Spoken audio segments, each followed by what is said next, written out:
త్రిపురేని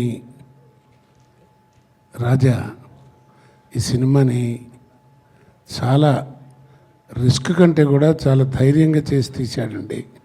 ఇంత గొప్ప సినిమాని తీసినందుకు గాను మన రాజా గారికి, చేసినటువంటి తోటి నటీనటులకి, ముఖ్యంగా మన అల్లరి నరేష్కి నా ధన్యవాదాలు, నాకు ఆశీస్సులు అన్నీ చెప్పుకుంటూ సెలవు తీసుకుంటున్నాను. చక్కగా ఉన్నాయి పాటలు, చాలా బాగున్నాయి, చాలా సంతోషం. ఇవాళ ఫంక్షన్ అది కాబట్టి.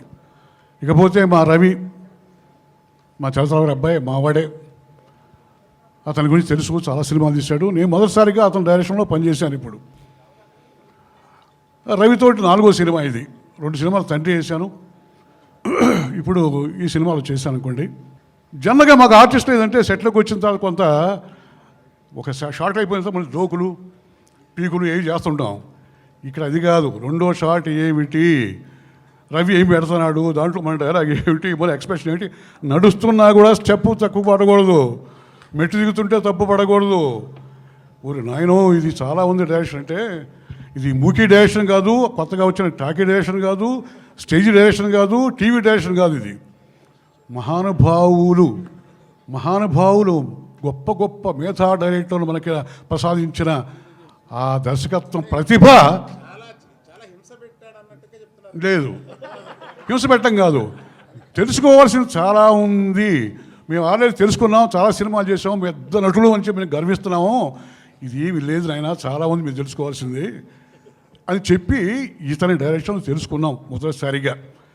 అందువల్ల చాలా జాగ్రత్తగా యాక్ట్ చేసాం. అయినా కూడా మాకు భయమే, ఏది రిజల్ట్ ఎట్లా ఉంటుందో మాకు తెలియదు. కానీ చాలా సంతోషం. మా రాజేంద్ర, ఇతని పేరు రాజా, నాకు తెలిసింది, బాబాయ్ కొడుకు. వీళ్ళ ఫ్యామిలీతో నాకు కూడా చాలా అటాచ్మెంట్ ఉంది. ఎప్పుడో 30 సంవత్సరాల కింద తీసిన భోగి మంటల సినిమాలో కూడా నేను యాక్ట్ చేశాను. ఆయనతో సంబంధం ఉంది. వీళ్ళ బ్రదర్స్ కూడా నాకు పరిచయాలు ఉన్నాయి. చాలా కష్టపడి తీశారు. సరిగ్గా మా లడ్డూబాబు గురించి చెప్పాలంటే ఆయన పడ్డ కష్టం రవింత పడ్డాడు. సరే, ఆయన భారం మోయలేక, మేకప్ భరించలేక ఆయన పడ్డాడు. మేము ఈ డైరెక్షన్ తోటి ఎలర్ట్ అయిపోయి మేము కూడా అంత బాధపడ్డాం. ఇంకా ఆయన డైరెక్షన్ పనిచేయాలని మా కోరిక, ఇంకా నేర్చుకోవాలని. చాలా సంతోషం. డెఫినెట్గా ఈ పిక్చర్ హిట్ అవుతుందని గట్టి నమ్మకం నాకు ఉంది. సక్సెస్ చేస్తారని కోరుకుంటూ సెలవు తీసుకుంటున్నాను.